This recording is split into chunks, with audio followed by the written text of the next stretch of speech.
Right. Yep, I can see. There you go. All right. So last time we already spoke about your experience with wireless and where you're going to start. So since then, I think it's been quite a while. Would like to understand how much you have done in your project and if you have started understanding. No, wh- we have not done. The only thing we have done is just the heat map. The just we only did the heat map. And then figure out where's the strongest point for the wireless. After that, we haven't done anything. Okay. No. Okay. So let me ask this. What challenges are you facing in the heat maps? What's that right now? No. So far, the area they poked it out. Everything's good. Mm-hmm. And then so far it's not really much of a issue right now, not at all.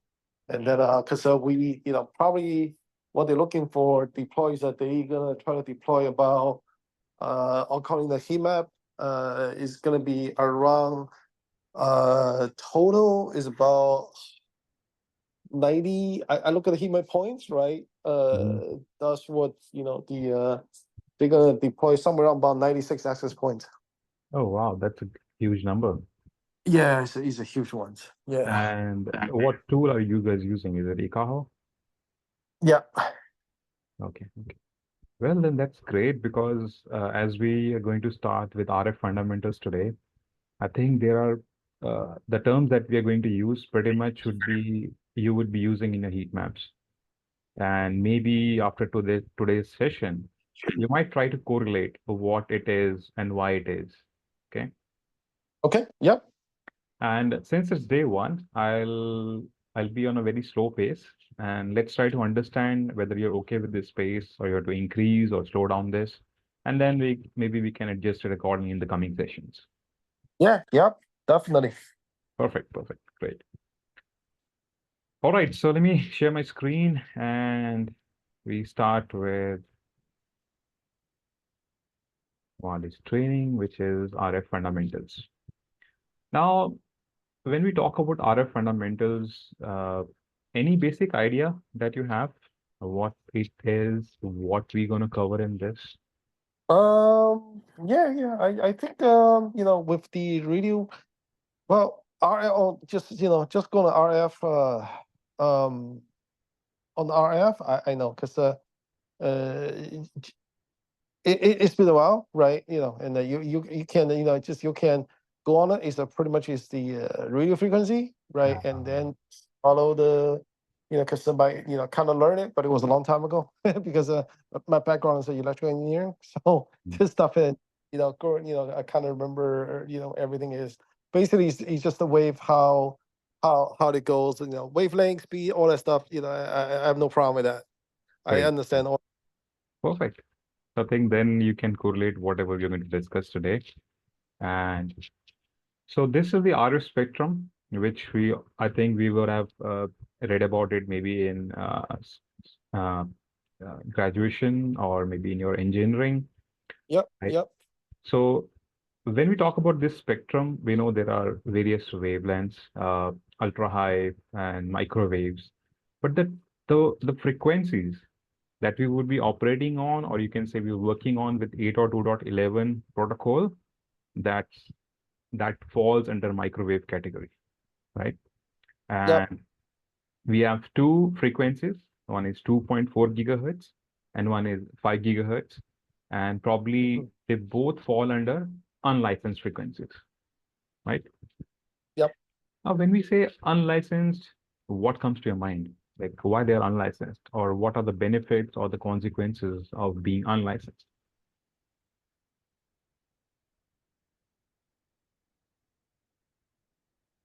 Anything that comes to your mind? I'm sorry, can you repeat that? Yeah. So when we say unlicensed frequencies, what comes to your mind? I mean, whether it's a good thing or whether it has some consequences.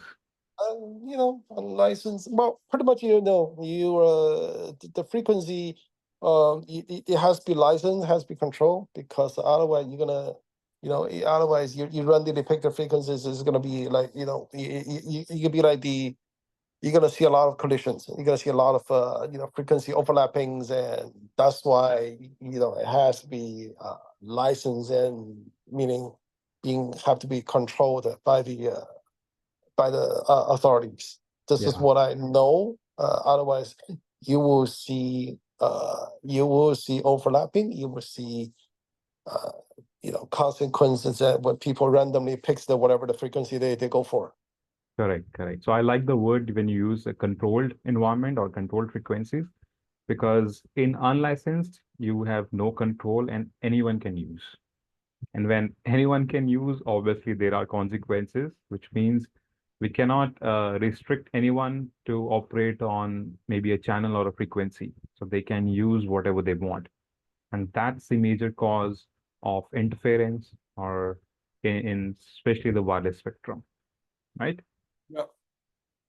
Now, if we talk about a basic RF, what it is, it's actually an electromagnetic signal, okay, who which radiates from the antenna in a continuous pattern. And now there are certain characteristics that define a wave. I know this is pretty kindergarten like physics, but it's it's good to go through that so that when we go in deeper topics, we can relate why we are doing and what we're doing. So we have wavelength, frequency, amplitude, and phase, which are you can say the foundation of our RF spectrum, or the wavelengths that we're going to discuss. Yep. And if we talk about wavelength, what it is, it's actually the distance between two consecutive crest, or you can say trough. And what are these? Either we can calculate between two high points or to the two low points, and which is represented in lambda. So it's a Yep. Greek word. Now, the Yep. good part or the interesting part about this is your wavelength is inversely proportional to the frequency, right? Yep. And we have two wavelengths, two frequencies. One is 2.4 gigahertz and one is 5 gigahertz. Is it Ah. 2.4 to what? To 2.78 and 5 to 5.78? That's what the range is? Yes, Okay. we'll cover that in more detail. Let's say if we talk about 5, then 5 Yep. also, then we have various bands, which is Uni 1, Uni 2, and then it has Correct. own frequency ranges. Okay. Yep. Now, when we say inversely proportional, which means 2.4 being a lower frequency would have a higher wavelength as compared to 5 gigahertz. Make sense? Yep. Yep. Now, if we say this, then what does that actually mean? I mean, what's the role of a wavelength? When we say 2.4 has a higher wavelength and 5 gigahertz would have lower wavelength, what it gonna impact? Well, you go with I guess your wavelength, you go with the distance, right? With the travel speed, with the speed of Correct, light, with the speed. correct, correct. Which means when we are operating with 2.4 gigahertz, then our our signals will go farther away as compared to the 5 gigahertz frequency range signals, right? Now, let's say you are standing at one location in an office and you have two devices. One operates in 2.4 and one operates in 5 gigahertz. Now, and there is a far off a access point, but you will get good signal strength on 2.4 band as compared to the 5 gigahertz because of That's the, on the lower side. yes, yes, right?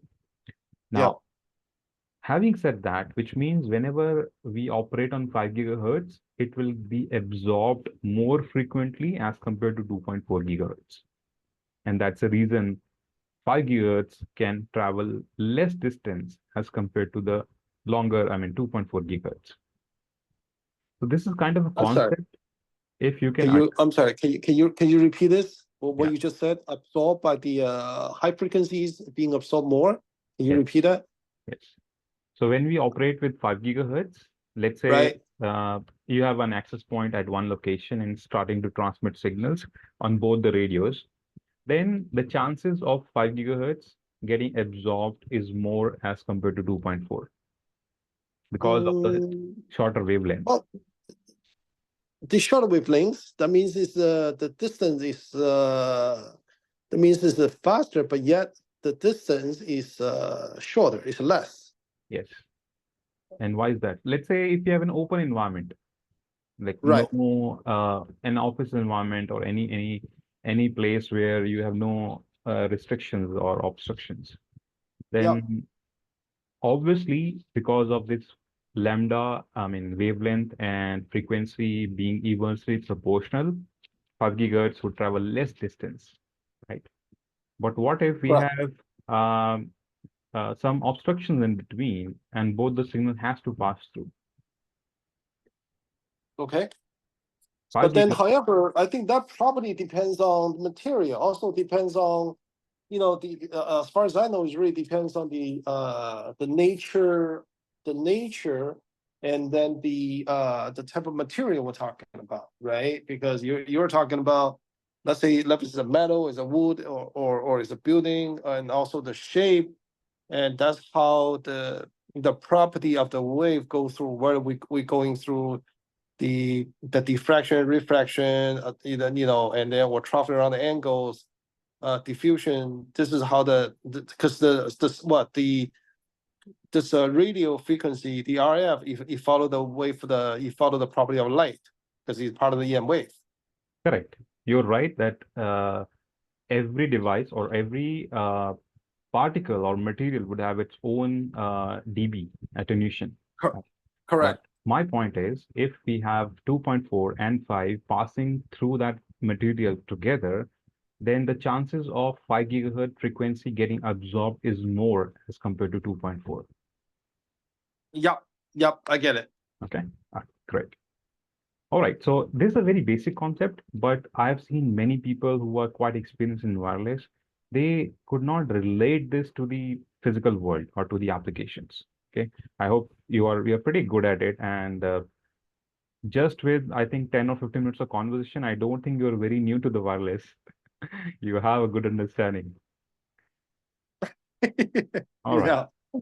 So this we've covered the wavelength of 2.4 should be longer than the 5 gigahertz frequency. Now, when we talk about frequency, what is a frequency? Frequency is kind of a signal passing through, I mean, the crest or trough in 1 second is how we calculate the frequency, right? Now, in this example, if you could see, 2 cycles per second means it's 2 hertz. If we have 4 cycles passing in 1 second is 4 hertz. And now if we think about 2.4 gigahertz, which means it's passing in 1 second, 2.4 gigahertz times, right? And if we talk about Yep. 5 gigahertz, it would be 5 into 10 raised to power 6 in passing within 1 second time frame. That's Yep, what that I got. it is. Yep. So the frequency of F equal to 1 over T. So pretty much one where T is one complete cycle. Yeah. Okay. All right. So this we've done. And now there is another term called amplitude. Now, Yep. amplitude is, and most of the time The people get strength. confused. Yeah, it's the strength of a signal, how strong the signal is, right? So it represents the energy, how loud the signal is, okay? And there is one point which is coming, I think, whenever the amplitude of a signal varies, its frequency and the wavelength will remain same, right? Yep. So which means if it's a 2.4 gigahertz frequency, and if we increase the amplitude, then it doesn't mean that the 2.4 can get converted to 5 gigahertz or 5 can come back to 2.4. Amplitude is just the strength of the signal. It won't impact the frequency and the wavelength. Okay. Yep. Got it. One is the speed, one is related to the speed. Pretty much the other one is just it's a signal strength. It's totally different. Correct. Now, this is a very I mean, the way I'm going to relate is with an analogy. So how does a wireless signal propagate, right? The way our RF signal moves away from the antenna is called the wave propagation. But now if I show you this, so what comes in your mind? I'm not sure, That's a circular wave. circle wave. So does this picture reminds you of your childhood days?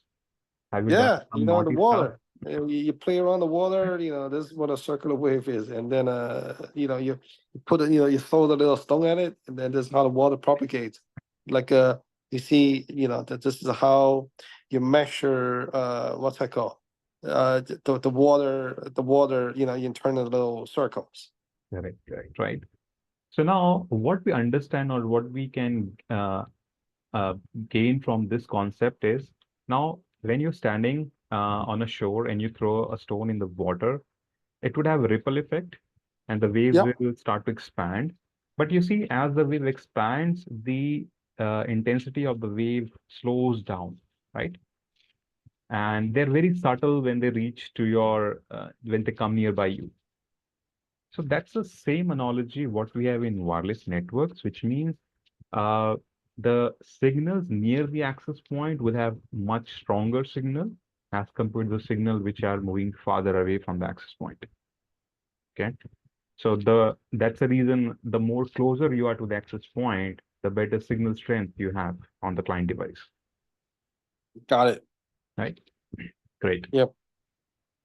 All right. So now we have RF propagation behaviors. As the RF moves through various mediums, it could behave in a different manner. I think you have already mentioned those words. So we need to understand the impact of a wave's characteristic as it passes through various medium, which you have mentioned like refraction, reflection, and diffraction. So let's see Mm-hmm. what are these. So we have a Because he's term. followed the light, right? It basically is he follow, how the line of sight goes. Because as far as I remember back then, looking at this, it's a long, long time ago. Again, long time ago. I used to undergrad. I took a class. It's called, the reason I'm kind of familiar because a long, long time ago I took a class in school. It's called ultra high frequency the propagation delay. Uh, So kind of remember all that stuff. yeah, correct. I mean, when you start working on your day-to-day profile, normally these concepts might not come into picture, but it always helps when you have a solid understanding it helps in troubleshooting. Now, since you're doing Yep. site surveys, you're doing heat maps, these terms will help you to understand why the behavior is the way it is. Okay. So now there are terms like absorption, reflection, and multipath. Now, if you see, Mm-hmm. absorption is kind of when a signal moves and it gets hit by any device, it gets absorbed and then it degrades. Okay.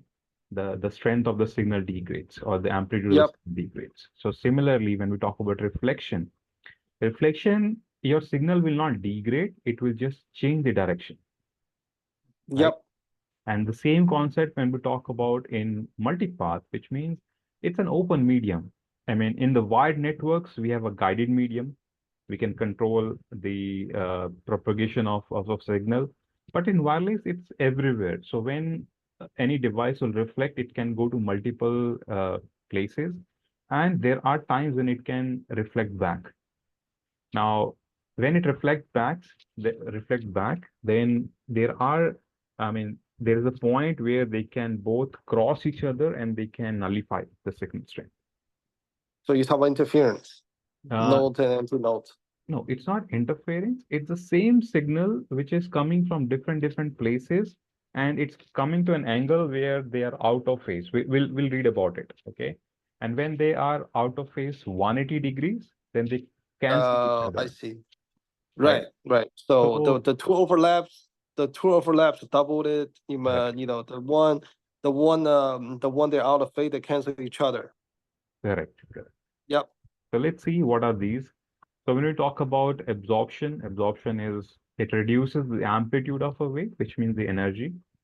It Mm-hmm. takes energy from waves and dissipates as heat, and it leads to the cause of attenuation. So now, if I have to take a very good example of absorption, how you can utilize in a better way, uh, any example comes to your mind? Um, let's say absorption. I would say a wall. It depends the material of the wall. Hmm. Let's say a concrete wall. Okay. or a metal wall. You know, the metal door. The door is made of the metal, Hmm. which is Yeah. really not good at a medium traveling. Yeah. So my point was how you can use absorption for your own benefit. Uh, Okay. One example I would think about is the sound wave, right? I probably would think about is the sound approved. Yeah, you It's the sound approved. In my hi-fi stereo, my theater, my home theater. correct, correct. So you're very close. Now, my favorite is let's say if I'm staying very close nearby any noisy place or a roadside, obviously every day there would be a lot of traffic going on, and as I do You put a training, word on it. so Yep, what I I can know, do, I I know. can close the windows. Okay. Yep, Second thing is I can put heavy curtains, which again can absorb the signal. And as we have yep, very well put forward the example of a home theater, okay, gotcha. all the Yep, material in the home theater will absorb the signal, and then we can use it for our own benefit. yep. Or I got it. Or when you're driving a highway or road, where you're affecting the house or neighborhood, that's where you put a wall, right, where that notice. So Correct. to absorb the so have the wall absorb all that traveling driving noise. It helps. Yeah, perfect. Great. All right, so let's see what reflection is all about. So reflection is part of energy which is reflected. It depends completely on the roughness of the signal, and the angle of reflection could be same as the angle of arrival. So this is a very basic physics that we have read in uh, classes, low classes. Mhm. And But then does the reflection here in the airwave, we're talking about here, does the reflection follow the critical angle, like total reflection, or it will just go bounce and reflecting at, let's say I incite it on a certain angle and then it bounce back at a certain angle and it still follow the speed of light. No, I'm sorry, it follow the behavior of the light, correct? correct. So probably I think if I'm not wrong, it always follows the angle of 90 degree between Yeah. incoming and the outgoing angle, and this is how it propagates. Okay. Based on the what? Based on the if I remember correctly, it's based on the material refractive index. If you're Yeah. passing that angle, if you're passing that critical angle, that's where you have the total reflection. Correct. So probably the most, uh, example would be which is any metal door or metal cabinets. Okay. And there is one example which I have put in my presentation, which will come soon. And Mm-hmm. that environment is highly reflective. And let's say if you get a chance to do a site survey in that specific environment, you'll see there are a lot of complaints. Even though you have done a pretty good survey, still after a few days or few months, customer will start complaining. So let's hold our horses and let's see to that example.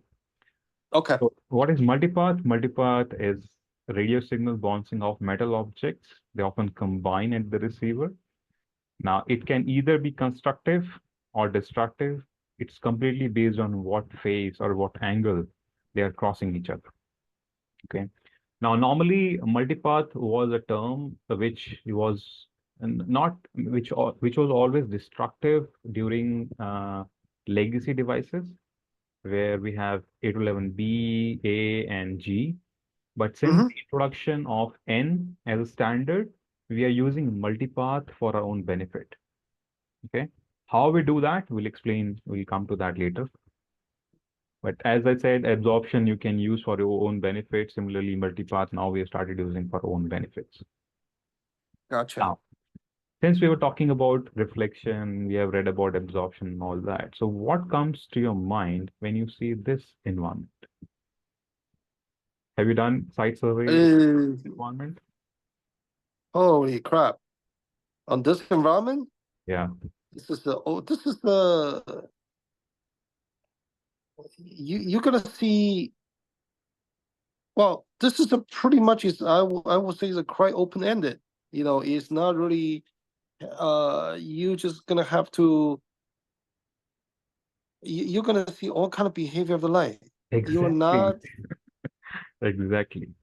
Yeah, you have So all kind of angle, all kind of object, all kind of things. The way we try to propagate, but yeah, it's gonna absorb it. It's gonna be taken in by certain objects, and then when you hit the beam, metal beam, you're gonna have to, you would have to you would do the diffraction along the angle and going through the path, go around it. So this is very bad.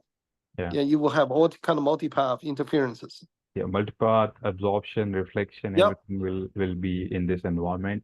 And Yep. so you might have heard about Home Depot, right? Oh yeah. Home Depot. Yes. So when I used to be in the corporate, I was the SME for Home Depot, and every now and then we used to get complaints from their warehouses that hey, Wi-Fi is not working, this and all that. Now the site survey was done pretty good. We have, I mean, perfect heat map. But what actually happens in the warehouse environments when they do the survey, then it might be the inventory is not fully loaded and it's, I mean, free. So now It's when empty. they start to That's work, why every line of sight. yeah. So when they start to work and the inventory is in full, I mean, swing, yeah, now they start facing issues because signals bounce, reflect, absorb every, I mean, Yep. You the see all whole of kind the of site. parties, headaches on this. So now, I'm not sure if you have worked on those devices. So what's the solution for this kind of environment? Any idea? Well, you do the access point. Uh, the only thing you have to is like, any that zone at that spot, you just have to install an access point Hmm. on it. Hmm. And then backhaul back to your switches. Okay. You just have to, anybody complaining, you walk around, you see where the dead spot is. And, from my solution is I will have to probably install additional access point there just to cover the dead zone. Whatever the zone they're complaining, you walk around with it, you see that signal is so bad where you're gonna have to install what's that called? A access point to cover that zone. Okay. So let me ask this. Will we use access points with the internal antennas or with the external antennas? Can you repeat that statement? Yeah. So when we install the access points, what's the better solution? Should we deploy APs with the internal antennas or APs with the external antennas? Ah, I would say the internal. Okay. Now, if we I talk would about, say the internal antenna. yeah, so if we talk about internal antennas, Yep. every time, I mean, internal antennas are omnidirectional, right? Now, I'm not so sure if you understand those terms, but we will cover in coming sessions. And just to give a glimpse here so that we can use the same example when we come to those topics, the better solution for this kind of environment is always to go for directional antennas, focusing especially in the area where you're walking, so that when you have your devices like scanners or handhelds to Mm-hmm. scan, then in the specific area where you're roaming, they have a good signal. So now when we talk about omni and directional, omni is like a light bulb. It will reflect in all the directions. So your signal Yep. will be scattered in the entire place.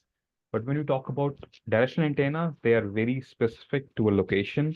You can set them with an angle and uh, they will reflect the signals only in a particular area, like a flashlight.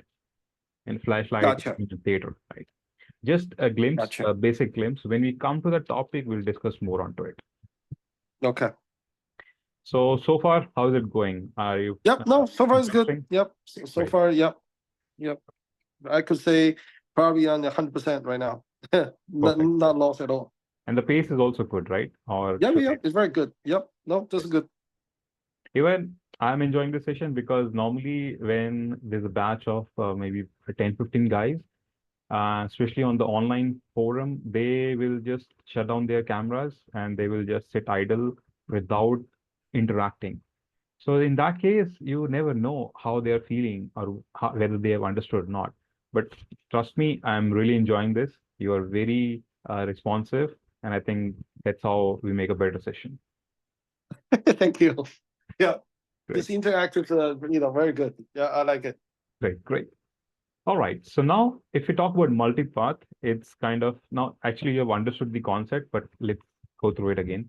It's like two signals which are in phase when the crest of a cycle coincides. And being out of phase weakens the both signals or they can cancel out each other.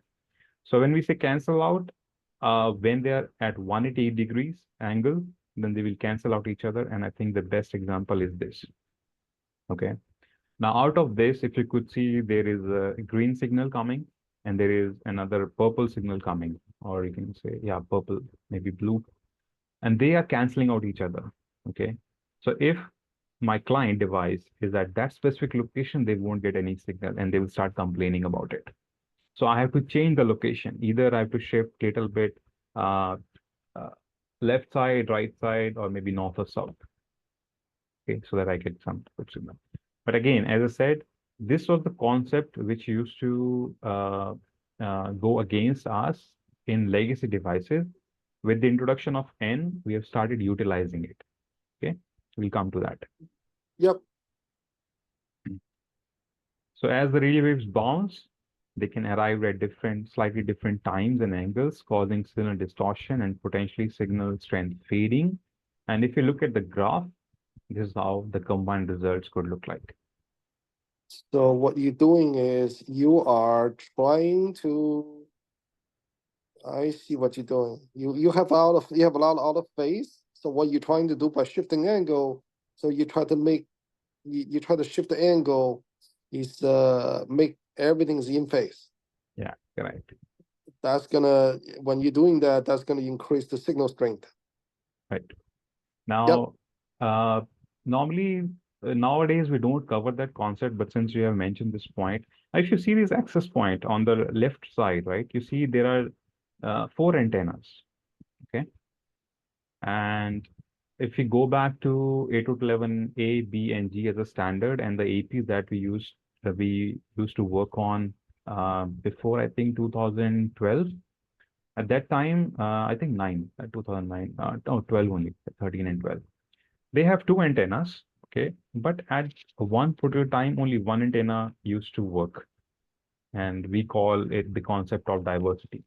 Okay, now there are two antennas, and either one of them would receive a better signal. Whichever would receive the better signal, they will start conversating. The other has to shut down for the time. Now, what used to happen at that time? We are spending money on two antennas, let's say on two hardware, but at one time during the communication, one would be used. That was kind of not a utilization of your resources in a good way. And that's where when N got introduced as a standard, we started using the signal from both as a combination. Okay. And you will also see that there are two antennas which are close and the other ones are very far away. Why is that so? Because one set of antennas represent 2.4 as a frequency. Another set of antenna represents 5 gigahertz as a frequency. Got it. Now, let me ask, which one do you think is 2.4 and 5, the closer one or the farther one? If I look at this one, the closer one probably is the 2.4. No, the way take it back, the other way around. The no, the other way around, because you have what 2.4, you have 5. 5 is meaning is closer, and then 2.4 can travel longer. Correct. So 5 gigahertz high frequency would have a lower wavelength. And Yeah. when the lower wavelength, which means they are very close, and the closer one represents the 5 gigahertz, and the farther one represents a 2.4 gigahertz. Right? Make sense? Yep. Yep. Yeah. Great. I mean, this is all science, all concepts. If one can understand, probably can start relating better to all these scenarios, to troubleshooting, to a day-to-day work. Yep, you can go as deep as possible. I'm okay with that. Don't All right. worry about it. But I'm gonna ask a lot of questions. Just go through, as the instructor, you can, keep pushing it. I'm good. You're most welcome. Great. So then there is a concept of scattering, diffusion, and refraction, which are not for indoor environments, which are for outdoor environments. Because when you talk about scattering and diffusion, it means it occurs when the microparticles deviate the wave in multiple directions. So let's say if you have a cloudy day, or if we have a humid day, or if it's a very hot day, right? So Got it. when you have, especially in US, right, we have two different buildings, and then we install bridges or access points to talk to each other. But whenever there is a change in the weather, you will start seeing distortion in the signals, right? That's polarization. Yeah. Yep. And And then around the buildings, tall and you lost a line of sight, and your wave is pretty much going through this scattering. correct, correct. Now, similar concept we have as a reflection. Now, this example fits perfectly when, let's say, you have a ship and you are inside, deep inside the water, in the middle of the water or ocean, and you want some signals. So probably because of reflection, it can deviate. Okay. So it occurs when the wave passes from one medium to another and it changes the direction. So you have to align the antennas in a particular way so that it can reach to the other side of to the receiver. Yep. All right, so this covers the basics, and now a very important topic, which is RSSI and SNR. Have you heard about these terms? The SNR, yes, that's a signal to noise ratio. That I do. RSSI, I'm not sure. What's the whole term? Maybe once you spell the whole term, I might know. Okay. Now these are, you can say, the solid foundation of the major building block of your wireless. Be it troubleshooting, be it configuration, be it deployment, anything. So we'll discuss more on this. We'll spend a good time. So Got it. No, RSI, each time I heard of it, one is I got it now. The whole norm, I got it. One is the signal to noise indicator. The other one's the SNR. That's the signal to noise ratio. Yep, both yeah. I got it. Okay. Now they are represented in dBm values, which represent the signal strength, and RSI is always in negative, and the SNR is always in positive. Okay. And okay, let me go through this. Hold on.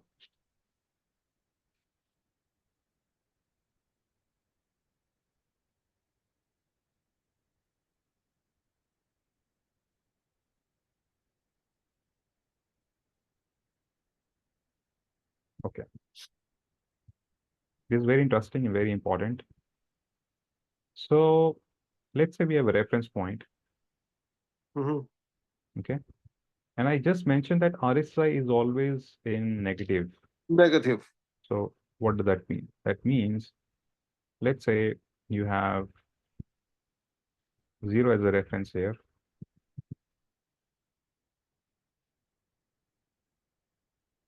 Okay.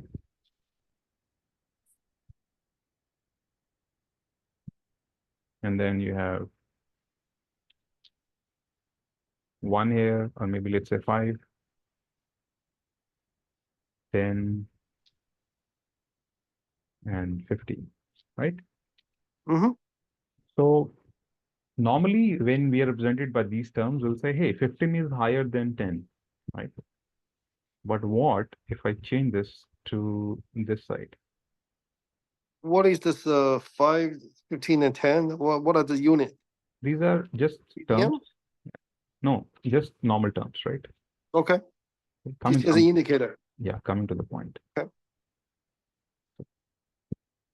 Normally, when you work with wireless, the signal strength and everything would be like this now. So let's say this is minus 80. This is minus 70. And this is minus 60, right? So which Yep. one is bigger? They're about the same. So minus 80 They is are. bigger. No. Hold on. 5 minus 10 is 60, 70 is 10, 16. I would say the negative side is bigger on the string. If you look at the number, right? Just look at the number. Yeah. Forget it. Just if you look at neutral, just look at the number 60, 70, 80. I would think those numbers are bigger. So minus 60 is bigger than minus 80 now, right? Well, when you go towards negative, yes. If you just look at this diagram, look at the chart, yes. So this mindset is very important because wireless signals are always calculated in negative terms, negative dBm. And if we understand this, we can relate easily. So why I'm coming to this point, because let's say if I have an RSSI of minus 80, and then I have RSSI of minus 60. I'll How? take the minus 80. If you say the negative, the negative wise, if you're traveling towards the minus x-axis, I would say minus 80 is bigger in than minus 60. Okay, so let's understand But it this way. but again, how do you come up with this number? This is where the signal indicator, how you come up with this number is by what this number was or are formed. This is where I want to know.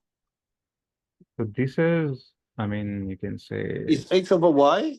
based on manufacturers, APs, as well as the client, right? So when they calculate based on the material, based on the is based on the product itself, materials, or based on the string of the what is being put in there as in the turn of a frequency antenna. Okay, yeah. Hold on, we'll come to that point. Let's go step by step. So let's say this is my access point, okay? Mm-hmm. Now, as we were understanding that stone concept, your waves propagate and it expands, right? It will form circles. Now, these circles represent your signals, okay? And they're calculated in dBm, which is minus 60, 70, 80, and all that. So when we talk about inner circle, what value or what signal strength RSSI should be reflected on this angle? Then according to dBm, then you are in the middle. You should be the minus 80, the biggest. Okay. And then when you start traveling outside, your signal is getting weaker and weaker. This is where you have the minus 60, then minus what? Hold on, 80, 60, then you have minus 40, minus 20, and then you go 0, and then you go what? Every 20. This is where you would draw the diagram. Yeah, but it works like this. Yep. So your center is based on 80, minus 80. So the center That's would where have, strongest. yeah, the center would have the maximum power. We can say let's say 0. Okay. 0 is the Okay. strongest here. As we move away, it will turn into negative values. So 60 minus 60 is much stronger signal as compared to the minus 80, right? Why? Because it's all on If the you well, I'm sorry, take it back. This is relatively speaking, right? I thought the more minus is if the number is more towards the negative is bigger. Am I right? So that's the reason I've made this reference point, because since childhood we are thinking and calculating in positive terms, like 60 is lower than 80. But when we go to the other side, which is the negative side, 60 is bigger than 80. If you go to Minus, negative. yeah, negative minus 60 is bigger than minus 80, isn't it? Minus 80. Yeah, yes, I'm sorry. Yes. If you look at the negativity, yep. If you look at the minus number, yes. Correct? Yes. Which means the signals which are close to the AP would be more stronger than the signals which are farther away from the AP, and their strength will decrease. Okay. And because now we are calculating in negative terms, so the lower would always be with less signal strength, but the values, I mean, if you could see from the numerical standpoint, it would be 80, 90, or 100. Hold on a second. let's just think about this from natural. Yeah. Let's think about it from a very graphic example. Let's say I have a hurricane. Mhm. Okay, I have in the middle. That's where the storm. That's where the ice is. Right in the middle is the strongest. Yeah. Okay, so now when it deflating out, so in the middle is the stronger, let's say a storm, a typhoon, whatever, hurricane, right? So now you look at it, so in the middle is the strongest. That's where the center of the storm eyes is, right? So that is a -80 or that's a 0 in the middle? Zero. That's a 0. That's a 0. Yeah. Okay, so as you're traveling outside, when you're moving away from the eye, and then that's why it's getting weaker and weaker. Correct. Yeah, that makes sense? Yes, makes sense. Okay, so now when they're traveling away, from let's say the central eye is the center, right? So when you're traveling away, you will go negative. You will go -60 and then you go to -80, correct? Correct. Okay, I got it. Right. Yep, understand now. Yep. Now let me relate this to your heat maps. Now, when you're doing site surveys, right, and you would be looking at some values. Now, those Correct. values, you will see, your customer would have asked you, or maybe the design team would have asked you, hey, make sure the signal strength is close to about -65, or maybe -70, or at max -75. It should not go beyond that, or else your design is not perfect, or design is not appropriate. Something on those terms. They would have mentioned that Got one, it. right? So this is RSSI. Now let's see the magic of SNR. Okay. Now SNR, if we say, and we just discuss about it, like SNR is the signal to noise ratio, right? Let me change it to calibrate. That's a string. So SNR, normally it says, why it's not changing?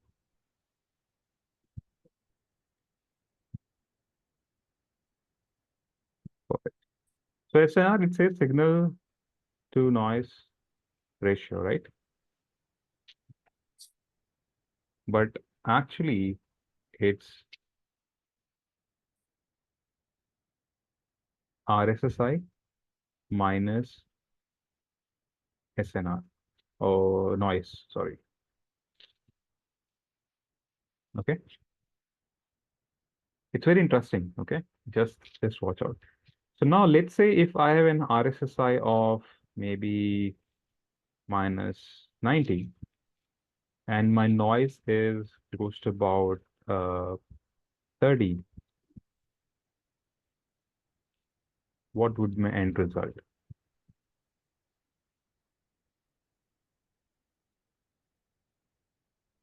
-60. I'm sorry. What's the formula again? The formula you're using is a 1 Formula over. is RSSI minus noise.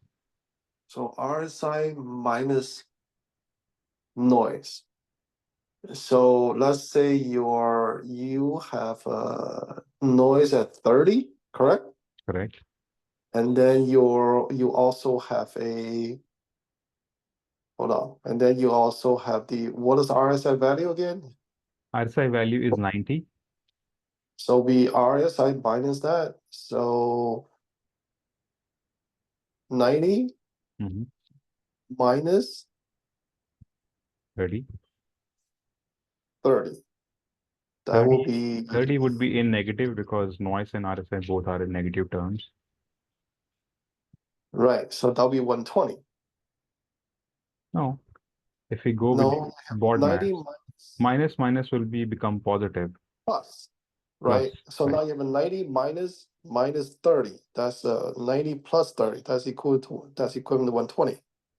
No, -90 plus 30 will be Oh, I'm sorry. -9. Yeah, sorry. RSI is a minus. So it's -90 minus 30. So it's a -120. -60. Wait. Hold on a second. Oh, let me break it. -90 now plus 30, and then it will get converted. Oh, okay. It's a plus 30. Right? Yep. So that will give -90 plus 30. But then still, that's minus. How do you get That's still equal to minus 60. Correct?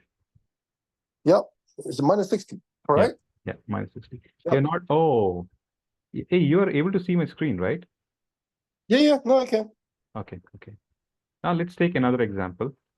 And this time I'll change the values. Now let's say if I have a signal strength of maybe minus 65 and my noise is still the same. Now what would be the end result? That's a 35. See, Minus 30, plus 30. minus 35. Yep, minus 35. Yep. Now, as we were discussing that now, which one is better, minus 60 or minus 35? This is the SNR ratio.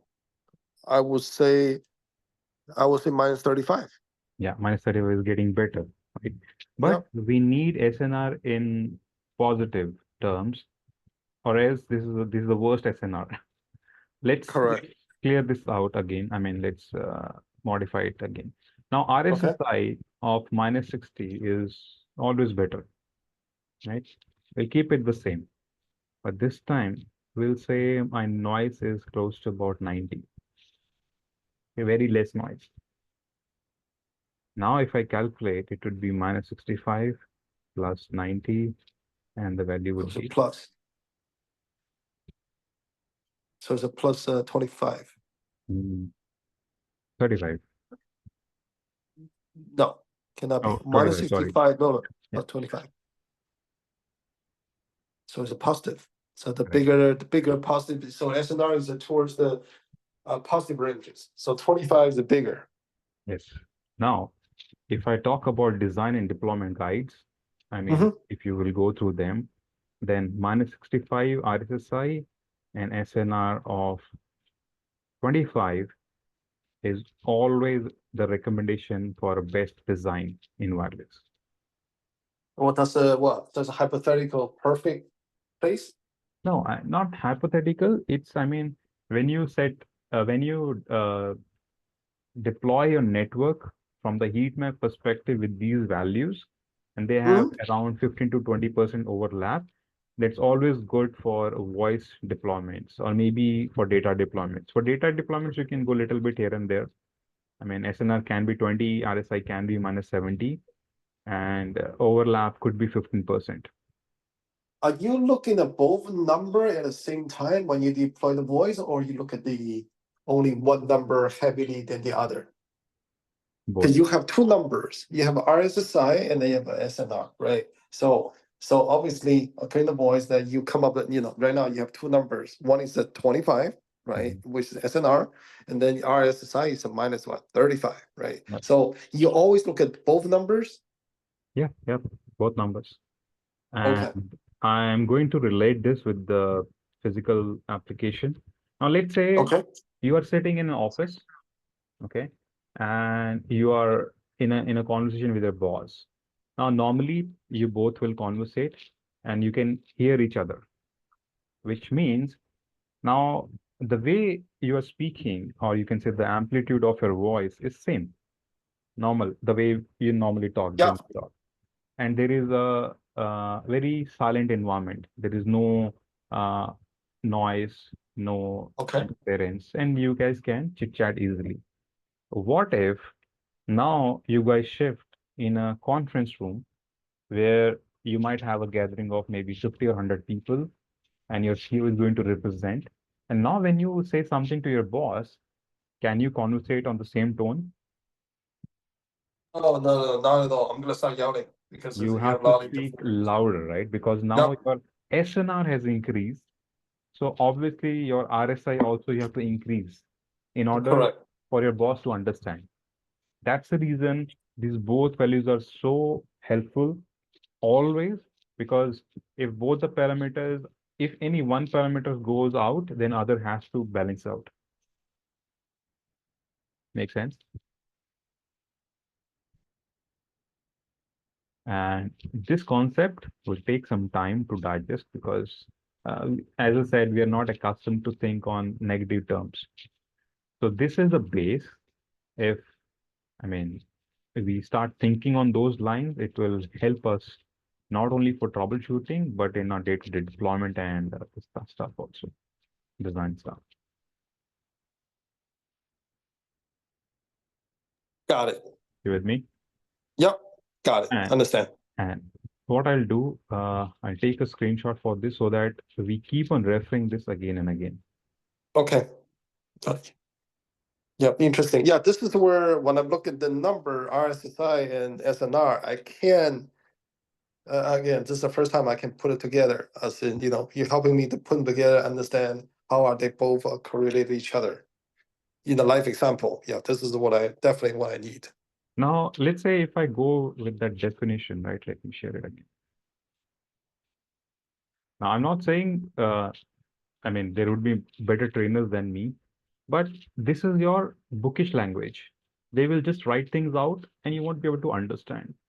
So what I want to bring in my trainings to relate with the real world examples with the applications so that you actually understand the concept, that why they are being used and how you can utilize in your day-to-day wireless scenarios. Okay. Trust me, it took me a very long time.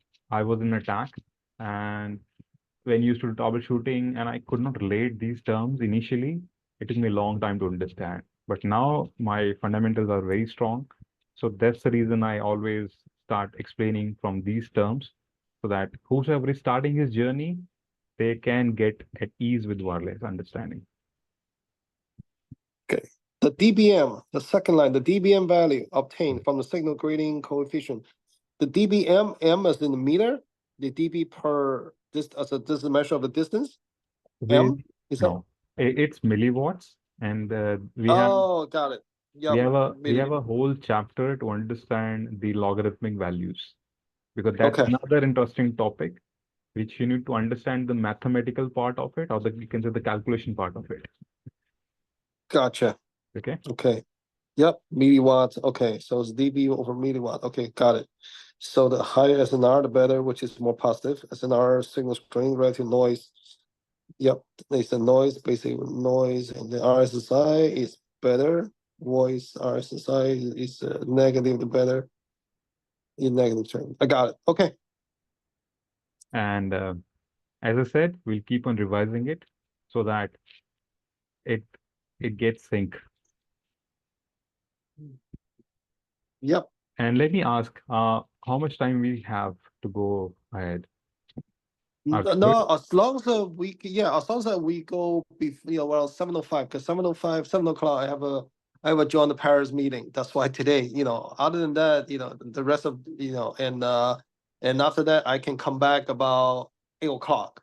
And then I only have 1 hour, just meeting my boss in Paris, discussion all the stuff that I design the weekends, and after that I'm good. So I have before 7:05. So we have another 1 hour to go, right? Yeah. Perfect, perfect. All right. So now there is another topic called wireless topologies. Now I mean, once you understand this, then you will start relating, okay, this is this kind of a wireless network. This is this kind of wireless network. So let's see. So when we talk about wireless topologies, the first term is called WPAN. It's the wireless personal area network. So any idea of what all networks will cover under this category? No, never. Wireless personal network? Okay, What? It's a broadcast? that's a surprise. Let's see. Let's see. Second one is wireless LAN, which is local area network. And this is what I mean, our Wi-Fi 8.11 standard is based on. Okay. Then we have WMAN, which is called Metropolitan Area Network. And then What? Okay. this is how the area or the distance is defined. So personal Well, area would be anything which is less than 5, WLAN which is anything less than 100 meters, and WMAN is which is anything more than 100 meters. So now something clicks. Yep. Example. Yep. You one is my home. Mm. The blue one is the home. And then the pink one, that's what we're using, in commercial enterprise buildings. And then the other one, that's what we're using, the wireless LAN. We also have that over the antenna on the top of the roof. We're doing a line of sight and then send all the way to I'm in New York. The antenna, the other line of sight, we send all the way into with the relay, send all the way to Chicago. Try to get the market data feeds. Perfect. We Perfect. have all three of them. So let me add more onto it. So Bluetooth, infrared, or RFID tags, they will fall under WPAN category. Oh, the little tag. Uh, Like the little tag in the supermarket on the uh, product, Supermarket, or you can say in airports, they, clothing store, department stores, yeah, or Home Depot. yeah, That's the one. yeah, yeah, Okay. correct, right? And Bluetooth, you all know, I mean, when you have to turn on the AC, when you have to turn on your television or TV, then Bluetooth comes into picture. So it's, Is if that you go, is that the same as the RFID? RFID is radio frequency tags. Uh-huh. Yep. That's the same as in the blue one, in the blue area. It falls in that area, Yeah, yeah. or okay, got it.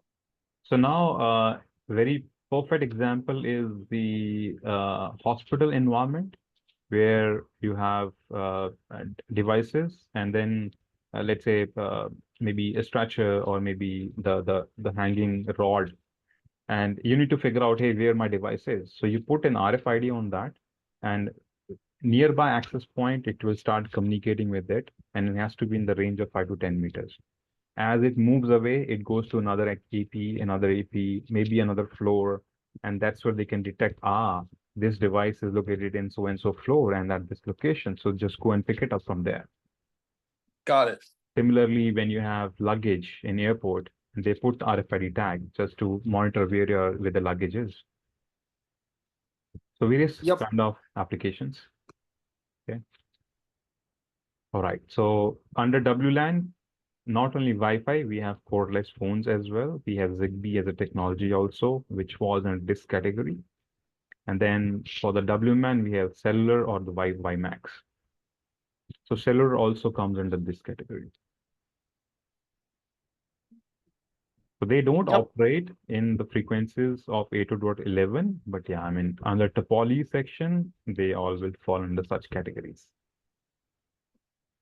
So as I said in the beginning, when you understand what these topologies are, then you can start relating things from the application perspective.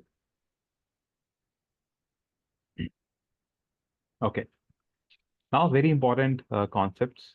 One comes, the very basic concept is ad hoc networks. So what are those? Does this click something? Have you Are we been, talking about frequency hopping? those concepts, if you want, I can. I mean, those are not part of this, I believe, because this is a very basic and now outdated. If you, So your ad hoc network is what? Is pretty much you jump from one you jump from one access point to another access point. no. Okay. Uh-huh. What does this picture represent? You are represent each. No, you just pretty much have overlapped it. You have overlapped the places. Let's say you have a three circle. You have overlapped it frequencies. Okay, okay. So these are three laptops. They are connecting with each Oh, other. the interconnector. So there's like a broadcast then. All three of them, they are connecting Wi-Fi with each other. Yes, they're Wi-Fi with each other, and that's the signal level what they're broadcasting. Okay, the three circles. Yeah. So what does ad hoc represents? Ad hoc represent that they are connecting with each other individually. They have no access point on top of it. Right? So I'm not sure. Have you been to a hostel and have you played games on your laptops while connecting with ad hoc networks with your colleagues? No, in fact, never. Haven't done Okay. that. When I used to be in a hostel, or maybe when I used to work initially, then Uh-huh. in my dormitory there would be a couple of guys who would bring their laptops. They will connect with each other wirelessly. We would have a common SSID, and then we'll start playing games like maybe Counter-Strike or some other military or fighting games. So that that kind of network we used to create in a very small place. Now that means with one device would be the master, other would be the slaves, but they don't have the access point on top of it to manage. Okay. Got it. The range is very less. And if you go beyond 8 devices, then it will start creating interference because it's a wireless medium, it's a shared medium, and with the shared medium, your frequencies would be, I mean, data would be half of what it used to be from the initial device. So the terms that we use here is IBSS. It's called Independent Basic Service Set. It's kind of the area what this laptops are broadcasting. It exists when 2 or more wireless devices communicate, and it's difficult to manage more than 8 devices. As I said, it's a shared medium. Anything, if it goes beyond 8, then it starts breaking that bandwidth. You cannot use the bandwidth beyond that. Okay. Now, Got it. I don't think people use it because people are so accustomed to access point or the Wi-Fi environment as what we use. But yeah, this is one of the terms. Sometimes, let's say if you plan to write the exam, they might use 1 or 2 questions based on ad hoc networks. Right? Okay. As I said, it does not need an access point. Now, next one is your infrastructure mode. Now, as I said, infrastructure, the name itself represents that there'd be some kind of infrastructure coming in between. So what the infrastructure is, where your wireless and your wired both connect with each other. Okay, something on these lines. Where if you see you have a switch, you have a wired network, and then you have an access point, and they are talking to each other, or you can say it's kind of a distribution system where AP can transfer data to a wired side and can accept data from the wired side. Or if I have to go into the technical terms, then here you could see your AP is bridging 802.11 with 802.3 network. Make sense? Got it. Yep. One is the Ethernet. You are looking at Ethernet with the AO2.11, the Wi-Fi, Correct. the wireless. Yep. So your wire, yep. This is exactly what we in the concept. This is what in the corporate land environment. Yeah. But again, we have I mean, we have gone more advanced because this is kind of a setup which used to work, I mean, in quite a few years back. It's called autonomous deployment, where AP is taking care of everything. But now we have a controller environment, controller legacy, I mean, controller and then lightweight access points. So we'll come to that. It's just for the reference. A wireless is a half duplex, and the cell area, the coverage area from the AP is called basic service area. Okay, just the terms, because when we start working on outputs, then we will talk about BSS ID. Okay, BSA, and it will be represented by the MAC address of the radio. Okay. Now another term is called extended service set. So as the name says, extended, which means the same kind of a network you are extending, but among 2 access points, 3, 4, maybe more than that, so that you can have a roaming environment. You can move from one place to another, keeping the name of the SSID same. Okay. And then there are a couple of rules that you need to follow, which means the overlap has to be 15 to 20% between 2 access points, but they need to operate on 2 different frequencies or channels. If you could see here, the green one is operating on channel 1, and the blue one is operating on channel 6. Now, what are these channels? What are the significance of this? We'll come to that.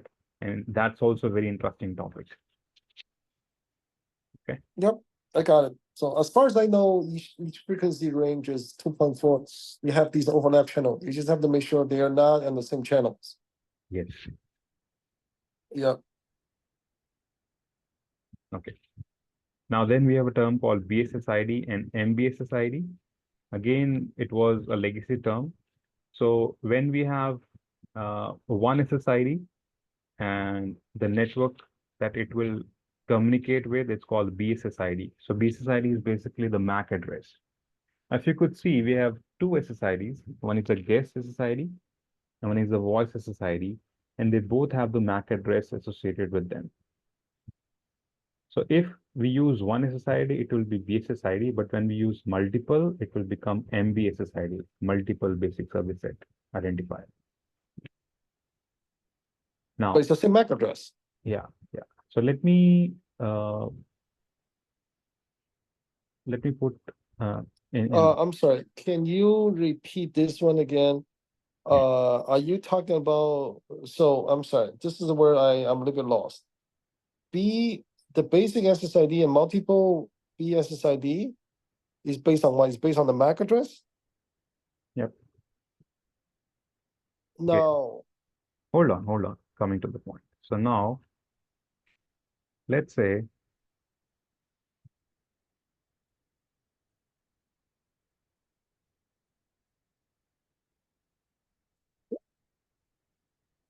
you have a switch, okay, and you have to talk to another switch. Sorry, not talk to another switch. Let's say you have this network, and you have your client machine A and B.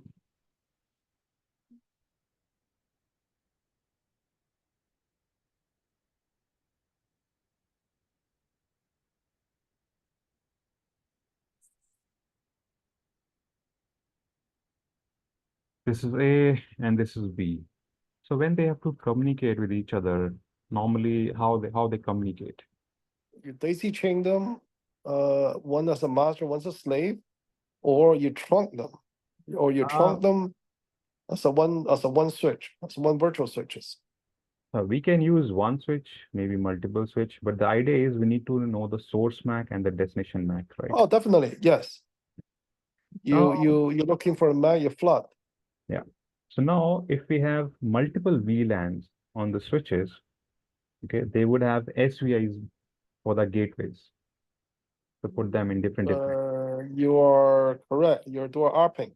Okay. When it's not in the local VLAN, you just ARP and then you forward it to the gateway. Let the gateway figure out where's the next hop of the MAC address is. Correct. Now let's say if I have an access point here,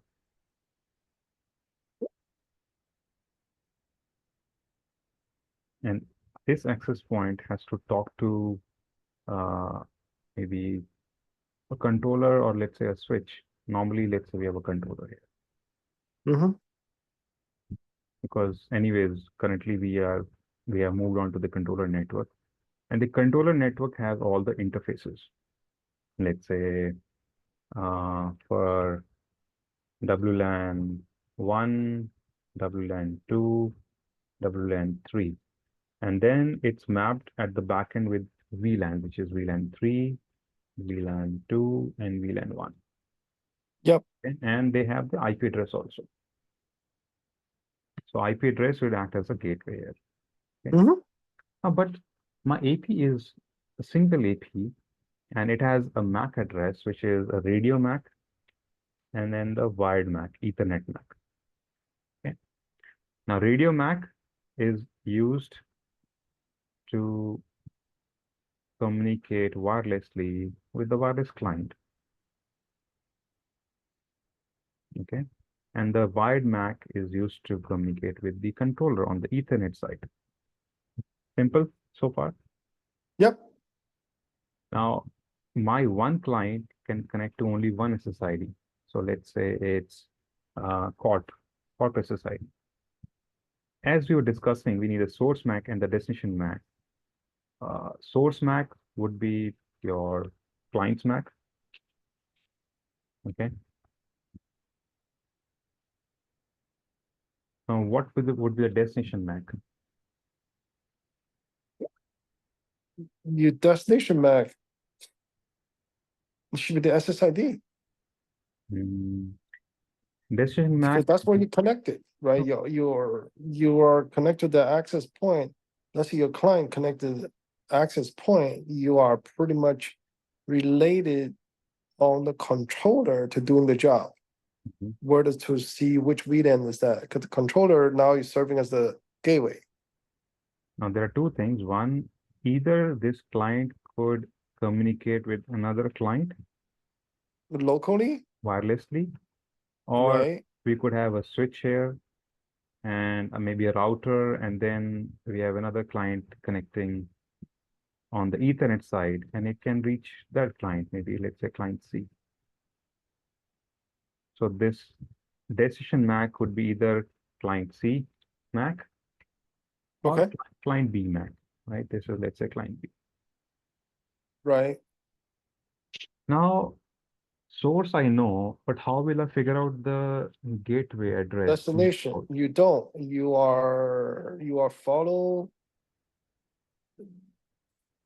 You are doing the same as the broadcasting. Yeah, I'm sorry. You're ARPing for the MAC of your destination, and if it's not there, you forward to the gateway, and then the gateway would look it up. Because the gateway will have the table to see where's my next hop network is.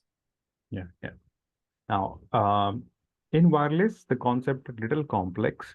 Though we have entire session on the headers, on the frames, but I just Uh-huh. give a little, idea about it, a glimpse about it. We have a transmitting address, TA, and TA is always the radio MAC of AP. Okay. But this is not the point which I want to explain or discuss.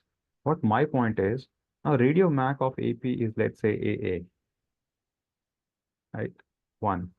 And Corp SSID can talk to this radio MAC and maybe move ahead or go to the network side.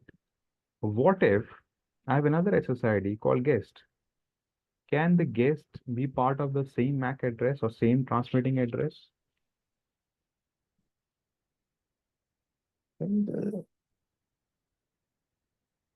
uh, Now, there is no right and wrong answer to this. I just want to no, think yeah, you about it. can. Yeah, why not? Why not? Okay. Now, Corp would be part of one specific VLAN mapping at the back end, let's say Correct. LAN 1. Correct. Yes. Guest would be part of the VLAN 2. Now, if they, Second be that. yeah, so if they are, I mean, the VLANs are different, do you think the MAC address could be same for both of them? I mean, AP has to create a database, right, where it knows what MAC address has to map with what subnet or how to pass through. But Radio MAC is same. I mean, a one Radio MAC, how it can cater to multiple SSID. Make sense? Some concept has to This be is there. the where you see, this is where I'm confused because you have the, let's say you create multiple VLANs on the controller, right? You said every time you create multiple VLANs and then you create multiple SSID. Let's say on the controller, I created like a corporate SSID, yeah, and then also I created a guest ID.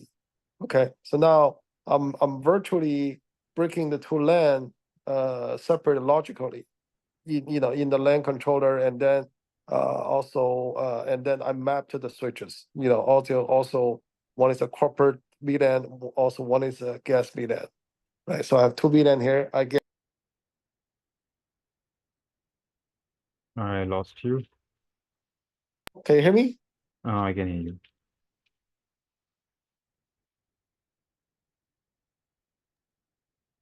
again. Hello, can you hear me? Yeah, now I can hear you. Okay. Yeah. Sorry about that.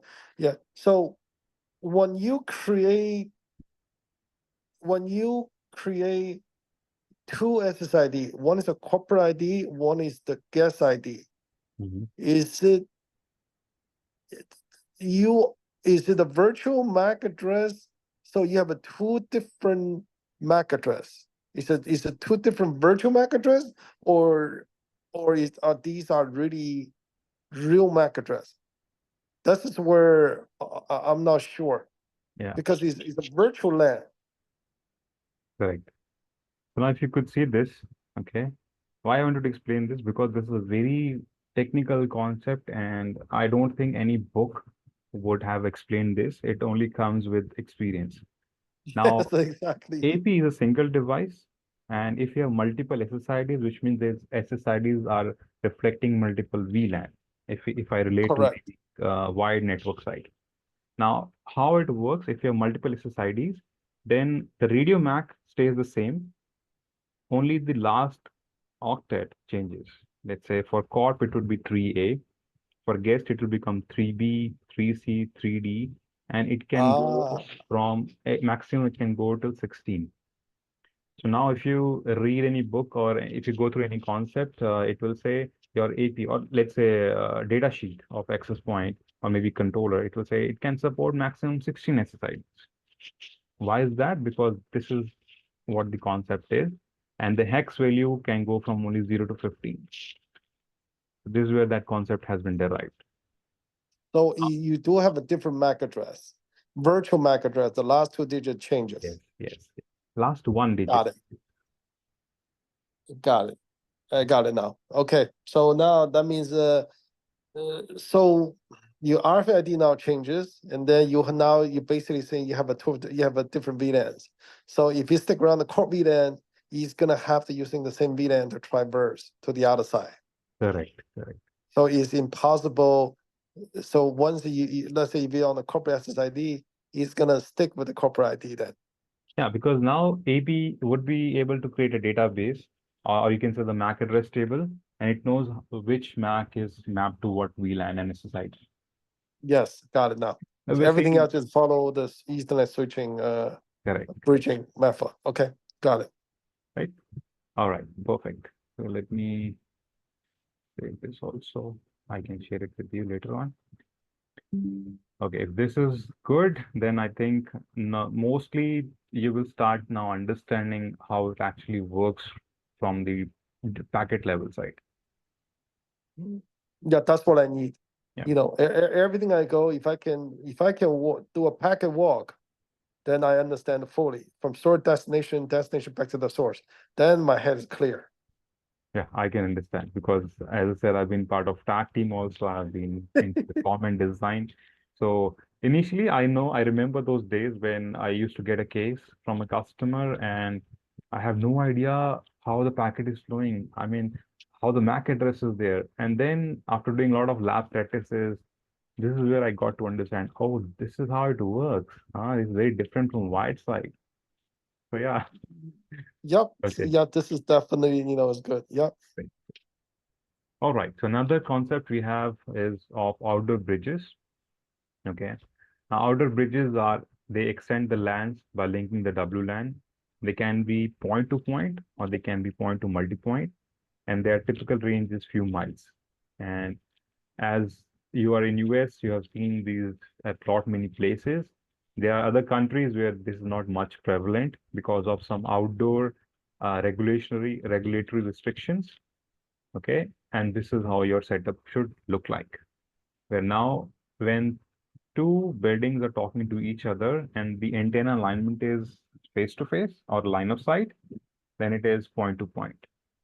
Okay, but Yep. then That's we what we can, have. Line of sight. Yep. right. Another is multi-point where you can have one building and it would have an omnidirectional antenna. And then on the receiver buildings, you have directional antennas pointing to only one antenna.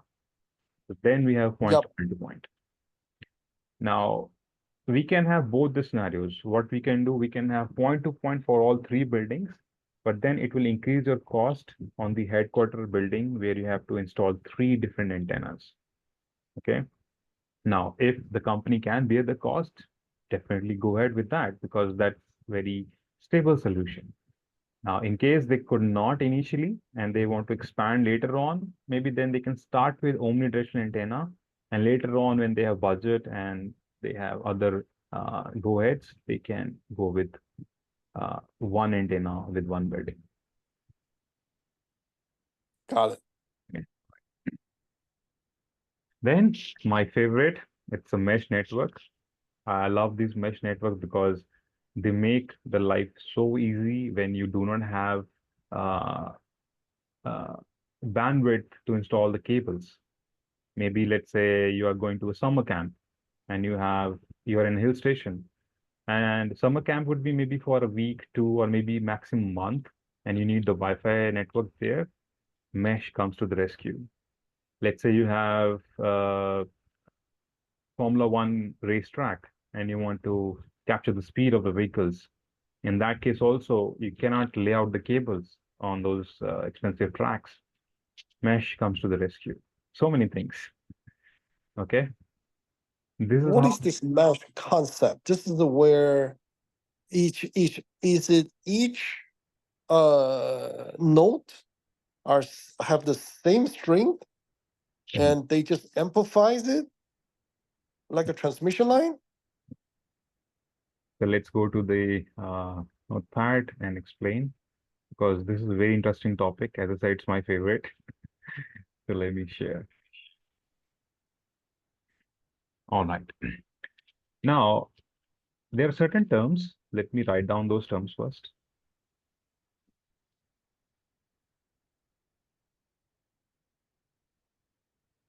One is the root access point,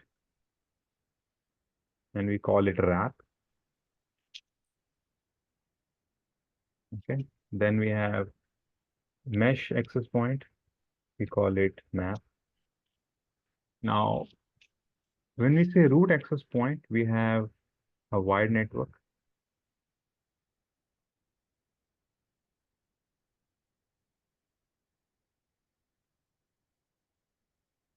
And then let's say we have AP here, AP here, AP.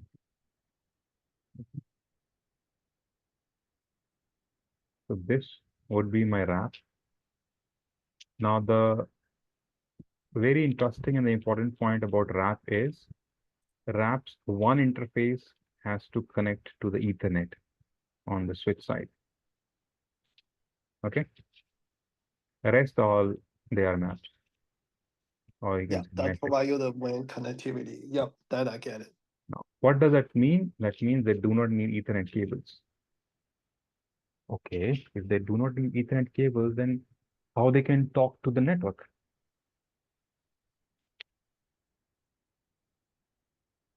Now, they talk to the network wirelessly. Okay. What does that mean? Yeah. That's where my question. Are they try to sync with each other? Yeah. Coming to the point. So we have a pole here. Okay. Mm-hmm. And we'll just have a power cable coming in, which is, you can say, a DC cable, Yep. and it will just power on this AP. No Ethernet cable, nothing like that. Okay. Yep. Similarly, let's say I connect here also. Now, what they will do, they have two frequencies. One is 2.4 gigahertz, and one is 5 gigahertz. And I've seen something called Wi-Fi 6 these days. Oh, yeah, I mean, that's different story. Yeah. Yep. So normally, we use 5 gigahertz as a backhaul and 2.4 gigahertz for client connectivity. Now, what does this mean? Now, this means uh, this connection from map to RAP will happen on 5 gigahertz frequency, or you can say 5 gigahertz channel. Okay. Okay. And if I have to connect client, You're on the 2.4. yes, my client, let's say That's slow. here my But then client. it's just slow. Coming to it. So 2.4 gigahertz. Now, if I use 5 gigahertz as a backhaul and 5 gigahertz as client connectivity, can that be possible? Or maybe 2.4 I can use for both? Yes, that is Why not? possible.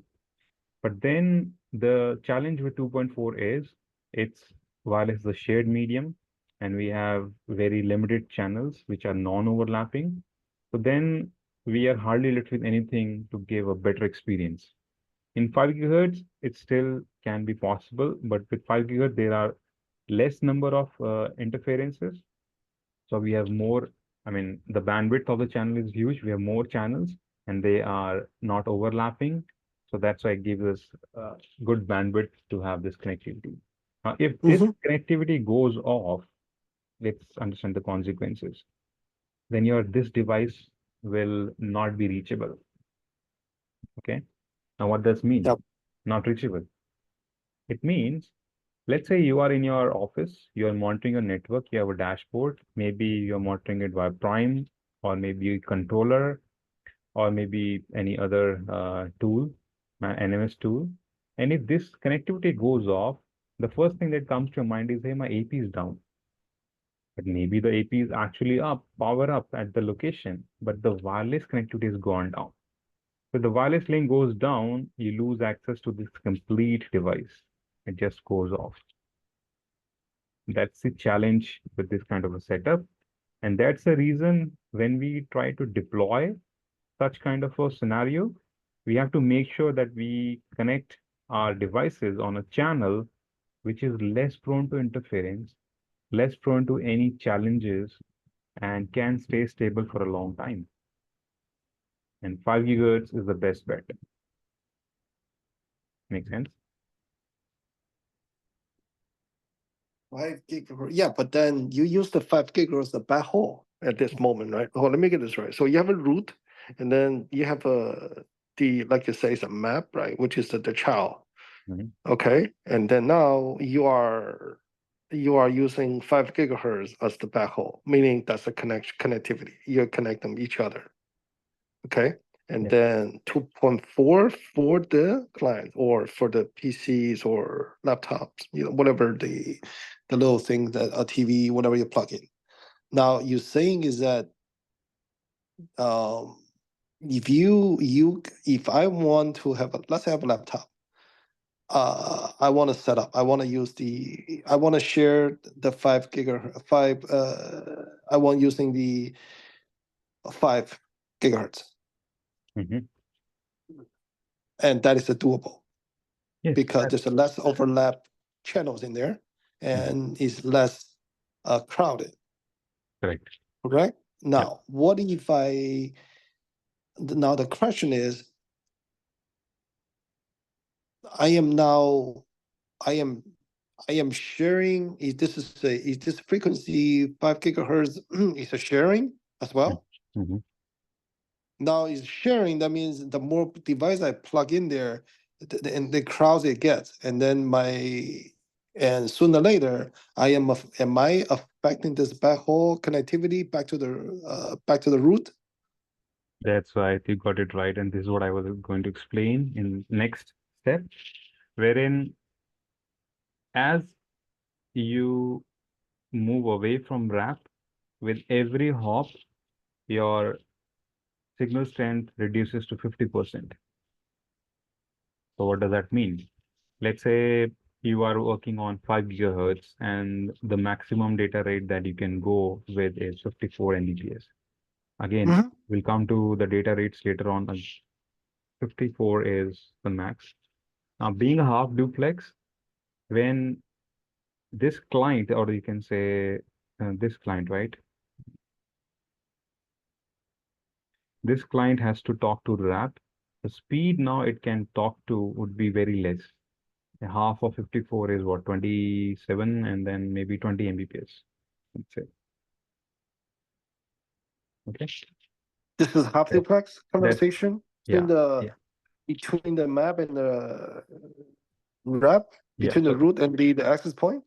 yeah. So now let's say the client has got only 20 megahertz bandwidth.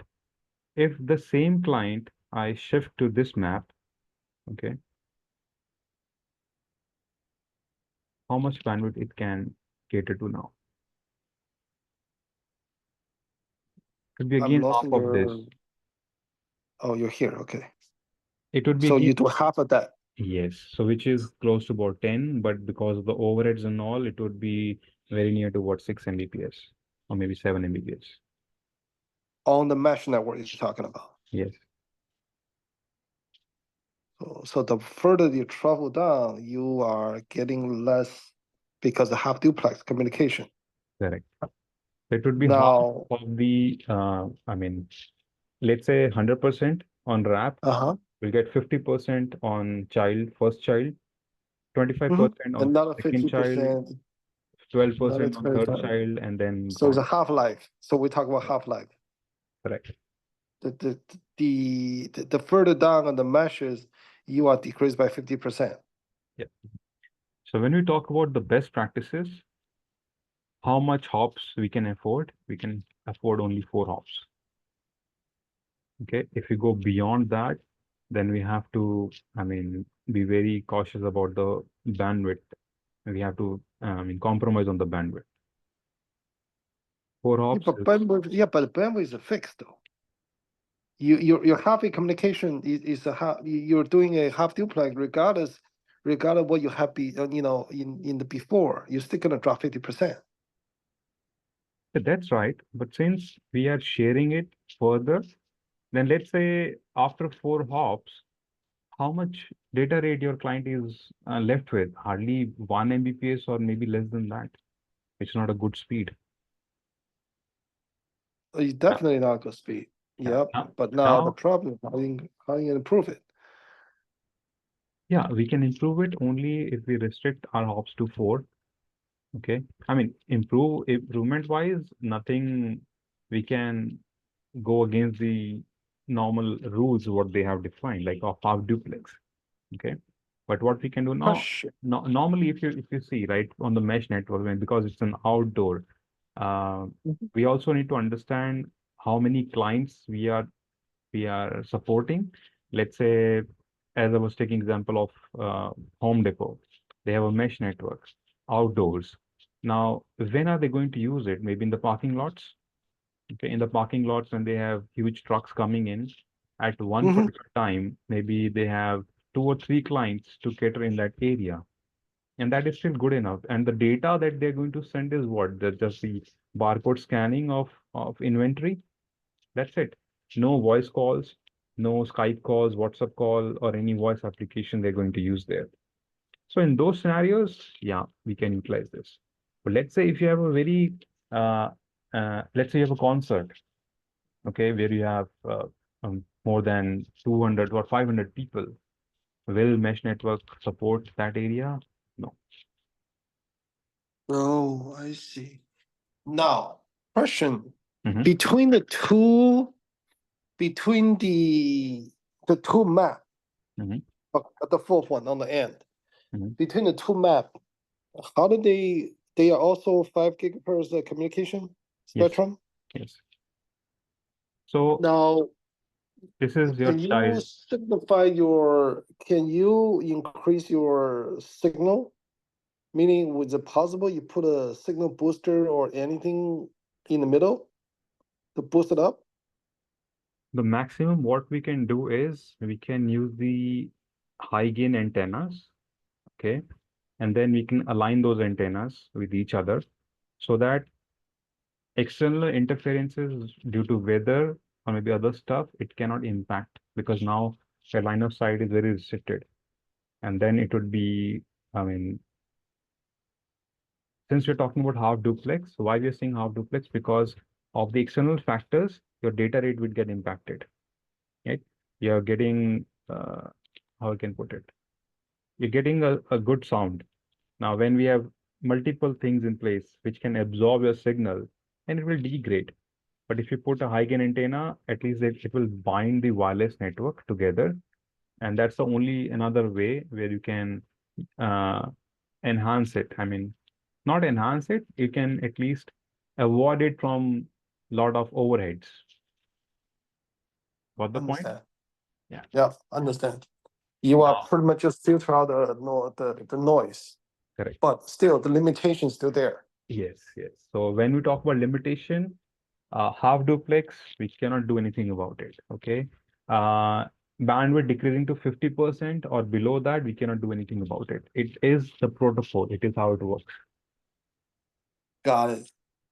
Now, when you talk about applications from the child perspective, from the client side perspective, what scenarios come to your mind? Like where we can use this mesh network? Uh, limited distance, you can see this. You pretty much, let's say, on this mesh network. I guess. I guess from you can use in a large house. Then this is not you cannot do too many things here. It's not because this is not reliable. Yeah. So let's say now you are on a highway and you need to capture the traffic flow. I mean, uh, how many cars are moving through, whether they have some kind of you just want to monitor the network on the highways, and you need the cameras, but you also need the connectivity to the cameras. So what solution comes to the mind? Can we go with the wired network? It would be very expensive because Yep. when No, you this will when do it. yeah, when we talk about poles, light poles, they are, I think, 100 to 200 meters far away from each other. Laying Mhm. cables is very expensive. Even if you configure an access point setup, you need the switches to turn them on, to power them on. So this is the perfect solution because now the example that I'm going to take here is you have a pole here and you have a map. Map is getting powered on, and then from this map you have another device connected, which is a surveillance camera, which can be powered on also, which can be put on the uh, connectivity side also, because this signal wirelessly will be connected to the camera and you can watch the live feed. Okay. Yeah. Then now okay, on this scenario, let's say I drop this. Mhm, Let's say what if I put a signal amplifier, mhm. like a signal booster? Would that work? Okay. Now, when you say signal booster, what kind of a signal booster are we thinking on? I am thinking about is the uh like an antenna, Yeah. So like as a I said, point, like a directional point, like a direction.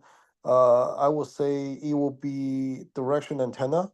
mhm, Like I will point to the mhm, I will point that to the mesh, mhm. that antenna. Would Okay. would it work? Yeah. So I think we already discussed about this. When you use directional antennas, they can talk to each other, their line of sight will improve. But Correct. being half duplex medium, when it has to go from Oh, one hop to another, that 50% bandwidth reduction, we cannot do anything about it. It is there got by design. The only challenge got. is now we are assuming 50%, but in actual practical world, it goes beyond 50% because of multiple overheads, uh, Mm-hmm. Yes. interference. Then when there are multiple SSIDs being broadcasted, those things, the probe and the beacon request that goes through, if the connection is not intact, they will get dropped. Uh, when signal has to be resent because it's a wireless, without the acknowledgement, it will start retransmitting. So retransmissions, all these things, if we calculate, it goes much lesser than 50%. Those So things you can take so care. yep, I got it. So this mesh network is really just for the very low bandwidth requirements. So Exactly. it's basically you can using as a whole bunch of little, I would call it what, IoT of things where you just Correct. require the little ID scanning there, no bandwidth intensive usage, no streaming, no conferencing, no nothing. Correct. So IoTs you Uh, can use here. Let's say you have a river rafting scenario, okay? And when you are on the boat and you're doing rafting, you need to capture each and every moment of yours, and it has to mhm. be live feed. In that scenario, your mesh can be used. When you have race tracks, okay, there you can use the mesh networks. Now, Now, on the highways, when you have to do a surveillance or you have to capture data of what's the frequency of vehicles coming on the hillside, anything similar to those lines, you can use it. Or let's say now, you have to design a summer camp and you uh, need maybe a few handful of children to uh-huh. get the internet, then you can use it. Now, another question to be silly. Mhm. What about what about for the monitoring cameras on the street? Like, you know, I installed a camera on all the traffic light to Mhm. monitor the street, monitor pedestrians, you know, monitoring the traffics, you know, that kind of camera. Can I use this mesh? Yeah, because see, when you use high-end monitoring cameras, then that's the feature functionality on the camera itself to capture the pixels, everything, right? But then the data has to stream through a network. That network Yes. would be this mesh because other networks are expensive, and this one, if you talk about this, then as I said, a directional antennas with directional antennas, at least you can have that signal intact. It won't get degraded. It won't get retransmitted. But duplex Understand. wise, you have to be very close to the wrap to make it work. No, that means this mesh network, you know, apply for home, for a large home is also is a fault because now just think about practical perspective, right? Let's say I have a large house. Mhm.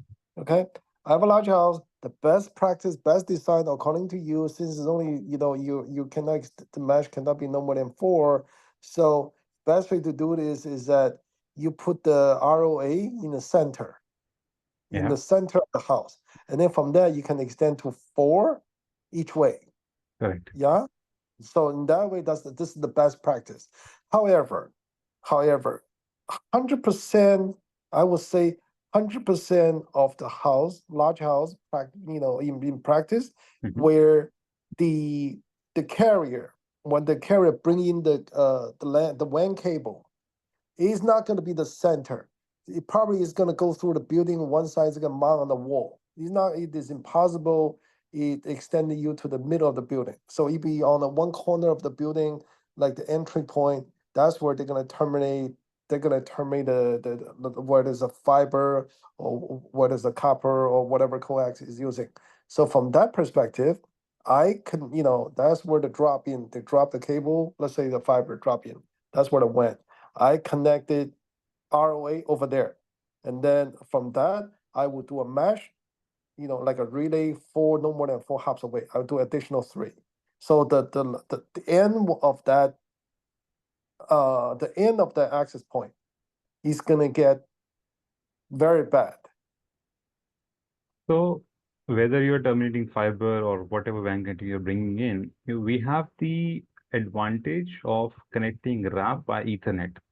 So this Yeah, network you can extend as far as you can. I mean, it can go around 100 meters, but just the switch is required.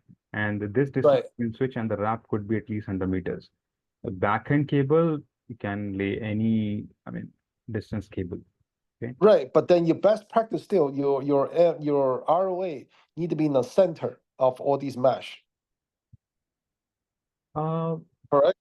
You can have in center also, but now what you're thinking is you're thinking that your wrap is here and then you have four APs connecting next to the wrap.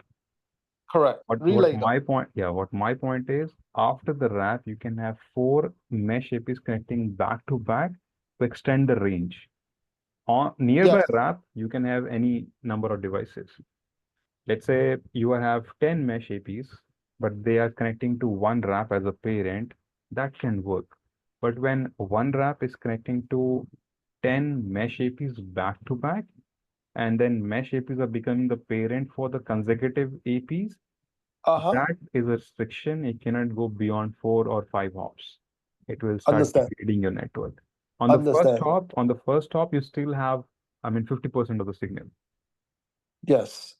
The last one is the one that you cannot share that much bandwidth anymore because Correct. it's really limited because Correct. the physical. Okay, got it. Understand. Perfect. Nice thought. I mean, good that you're thinking on those lines. So yeah. I'm So just thinking about from design perspective, right? So I want less trouble. and Just one thinking about design. I'm like, okay, so what's the best way to do this? normally what I've seen whenever I have taught these lessons, if we do not start explaining from the application perspective, theory, you can read so many books, but you will not be able to relate how the wireless is actually working and how you can Yeah, utilize it. from the design and deployment perspective. Yeah, books can only explain is very dry, right? You see, that's why, when I heard that, during the introduction, you said, you work with tech, I'm like, okay, exactly. Now, that means you're already full of all the different cases, Yeah, from different customers, correct. and rather the design for or just how to improve it. So now I'm like, okay, so now definitely this is exactly what I need to understand and just try to pick your brains to share this to. I would say, another way to say is I would try to steal, your brains away, steal your knowledge right now.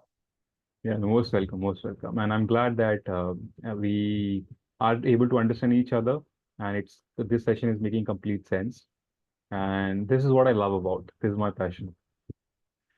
Cool, I got it. I got it now. Okay, so now if I deploy, let's say if I deploy a mesh, Hmm. the best way in a corporate I would do, as you said, is a LAN, right? I put a, fiber come in, I do let's say internet come in, right? I'll do a LAN, and then with the controller, and then after that, I would just connect all the wire switches as many as possible from that, and then based on the heat map, I would install the access point, and then with the LAN cable, with like an endpoint with the LAN cable, extend all the way back to the switch. So that's the safest way to do it. Yeah, correct, correct. Okay, I got it now. Yeah, because that is, you have nothing to do with Wi-Fi, and then after that is access point. Now after that is pretty much just the access point is nothing but a client with RFID where different customer connected. So what I'll expect, it's a during our sessions, if you get a chance to work on any mesh deployment and go back, uh, do the deployment, be part of those conversations, because now you have a different team of people you would be interacting with the confidence that you know the concept. Because normally what happens when you don't know the concept, you just sit in the meeting, whatever the other party is saying, you have to just listen, absorb, come back, do your research, and then maybe you go back. But now when you know the concept in and out, you're confident, you can brainstorm. You can come up with Yes. your own queries, your own thoughts.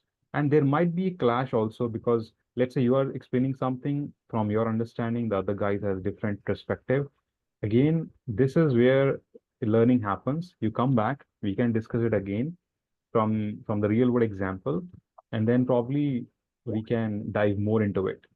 This is what it works, or this is how not it works, or what challenges can come in, right? Got it. Yep. Yep, I understand. Now I think it is just not just really open my eyes. I guess all these fundamentals, is really where I need to truly understand how are things work. So You know, there are various stages to it. Because you were quite new, I thought of first going to the conceptual part, the fundamental part, because not only it will help you to understand wireless, whenever you are in discussion, especially for the design and deployment, uh, you can portray yourself as an expert rather than just understanding, hey, how to configure an AP, how to broadcast SSID, or how to configure a controller. That anyone who is maybe an L1 or L2 engineer can do the job after maybe a few months of practice. But understanding wireless from a pro perspective is very much important, because your profile asks you for that. The requirement of a profile is like that. Okay. So that yep, was my yep, intention. That was my motive for this session, the way we yep. have designed it. And I hope it helps you in your day No, job. definitely. This is exactly what I'm looking for. I'm not, look, listen, like you said, I'm not, I don't have to go into the, Wi-Fi and just doing, using a mouse, click here, click there. Right. That I can do it, or that I can pretty much read the menu. I can figure that out. That's not a problem. The most important thing is understand why am I doing it. Like each command what I'm doing, why am I clicking on this? What is the background behind it? What's the Yep. purpose of this? What I want to do? Great. This is exactly, the design, more of the design and principle are in theory are more important to me. At least I know, the background of understanding. I need a strong fundamentals on this Wi-Fi stuff because this is very interesting. Yep. Yep. And I'm expecting that there might be there might be scenarios where you are blank and you have no more thoughts. And as I said, that's where the next learning will happen, because now you start thinking, hey, I know the concept, but now I'm not able to answer. Let me go back, get in a discussion with the board, come back, and maybe we can figure it out. And I'm Yep. hoping for that thing to happen. You know what's really surprised me is is the physical limitation of the wireless. Yeah. Number one, from one AP, let's say when you just said, for the mesh, you have ROA, right, which is, I will say, that's the center. Mhm. That's a root. There's a root router. From the root router, you connect to the mesh, Yeah. right? The mesh router. The first mesh router, you already dropped 50% Correct. because it's half duplex. That means you are sick. Why is a half duplex? Is this by default design? You cannot do a full duplex, meaning the conversation cannot be one conversation, another conversation using a different frequency channel. That's a very good question. And though we have this session designed for, I mean, coming up, but this is a concept of CSMCA. Now, Oh, got it. The collision. yeah, yeah. So Oh, I in got it. wire, you have a closed environment, you have a guided medium, but in wireless, it's all open medium. So that's where I the got it. protocol limitation comes into picture. You doing collision avoidance. Avoidance, yes. You try to avoid the collision. So example is walkie-talkie, where you first say, Alpha Charlie, Yes, I'm here, over and out.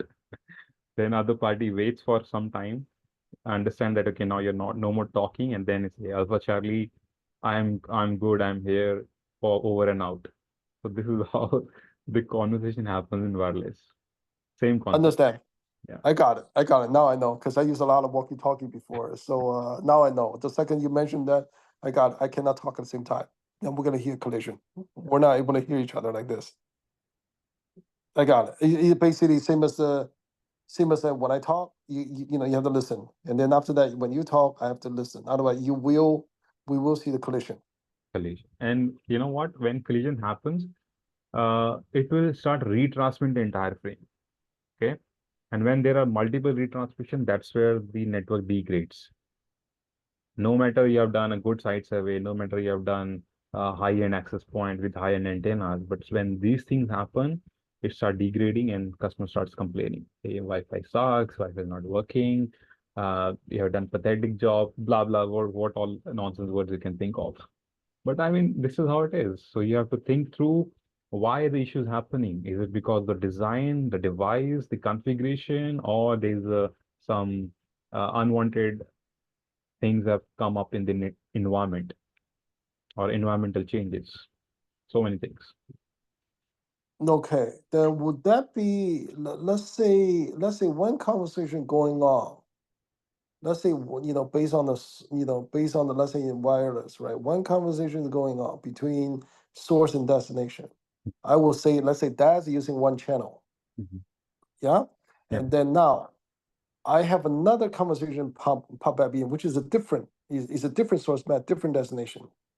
He still is using the same frequency spectrum, right? I'm using the 5 GHz. I am also inside there, but this is in a different channel. Okay. Now, again, I'll say very good question that you've asked from the understanding perspective. Now, you have one access point, and that one access point can work on only one channel, or you can say one frequency. Now, let's say channel one, okay? Channel one, Yes. one AP. Now, all the clients that are connecting, maybe 10 clients, 5 clients, maybe 20 clients, they all would be talking to this AP on this channel number one, okay? So it's a And share medium. It's a share. yeah, it's a shared medium. Channel is one, but what happens? Every client is given a window to transmit. Okay, we'll come to that part when we discuss about CSMA. And let's say there are multiple clients trying to send the data. They have to wait for the time because wait have They have to wait for their turn because then the timer is clicking. Whenever, let's say, now in our session, we have only two people, you and me, but let's say there are three or four people. What I have to say, uh, hey, I'm going to start my conversation and I will end it in 5 seconds. So I'm giving them the timer as 5 seconds. They have to wait for the 5 seconds. Once my 5 seconds are over, they will again raise their hands to check, hey, is the medium free? Can I share my thoughts? Then when he starts sharing the thoughts, he will say, hey, I'll take 10 seconds. And they will start conversating. By the And time this is everybody, random? And this this is is, a random number? Is it random?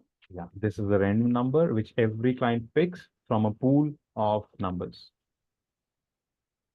Oh, So this so is, this was like the Ethernet CSMA CD. oh, CD. I mean, let's say when something, first of all, collisions are very less because one port is talking to one device. Here you have multiple clients talking to one port, a kind of hub network. Mm-hmm. And also, uh, I mean, the protocol is designed in this way. So when we come to that CSMA CA part, there are various terminologies called CIFS, which is short interference space, DIFS, which is distributed interference space, and AIFS for advanced technology 802.11e. And then there are timers. And timers also based on radios. Like A has a different timer, B has a different timer. It's called a slot time. How they calculate when their turn has to come and then start as a countdown. So very interesting topic, very complex topic. But yeah, I mean, once we come to that part and we start explaining, I think that will start making more sense. But for now, Yeah, yeah, it's a half duplex. Everybody has to wait for their turn and only then they can transmit the signals. got it. I love it. Okay, I got it. Okay. No, Right. no, no.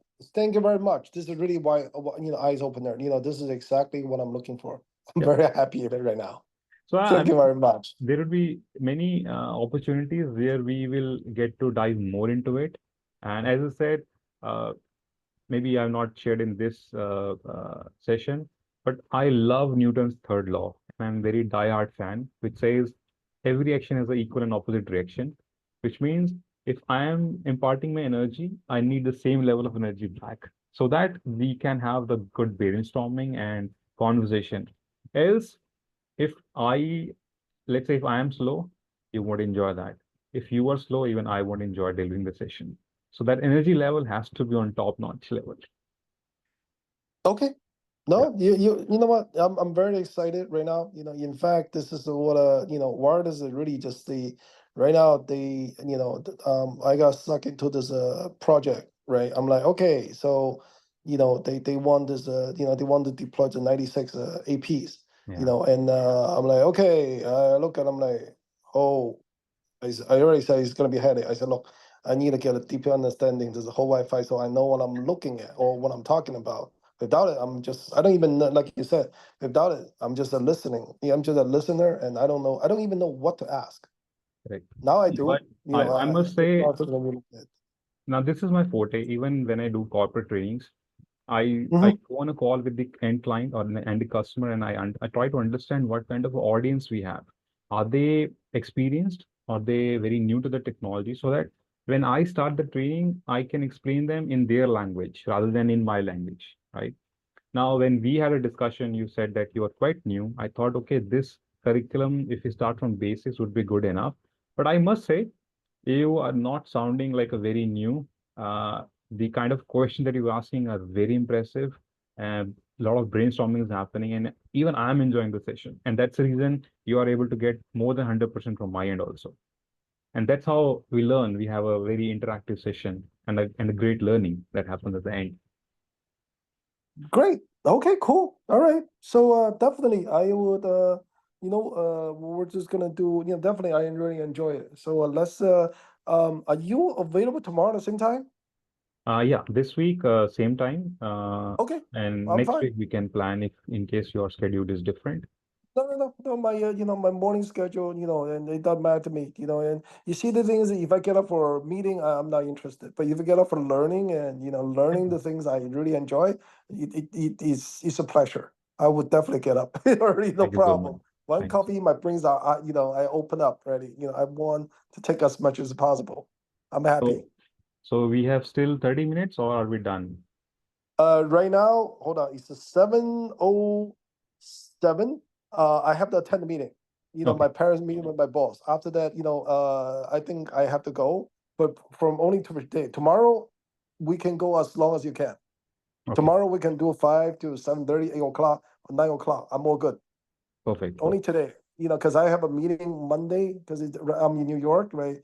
Monday is the meeting, and then they would list up all the projects, and then I'll just take care of the whole week, so I don't have to go through meeting anymore. Okay, great. So we'll end the session today here. We'll continue from where we're leaving tomorrow. Yep. And Tomorrow I'll talk to you. In New York time is 5 p.m. And so that'll be at 2:30 your time. okay, great. Okay.